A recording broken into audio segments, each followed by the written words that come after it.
मेरा नाम तैयबा है और हम जो है आज सीएम हाउस आए हैं और हमारा जो है आज बहुत ज़्यादा एंजॉय हमने किया है।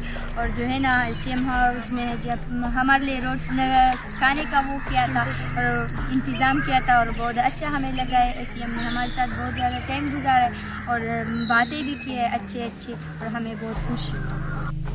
आयशा, हम आए सीएम हाउस, हमने सीएम के साथ बहुत एंजॉय किया और बातें किया।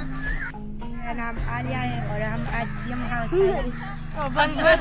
बहुत कुछ आइसक्रीम खाया, खाना खाया और सीएम के साथ बातें किया, एंजॉय किया और आज बहुत एंजॉय किया।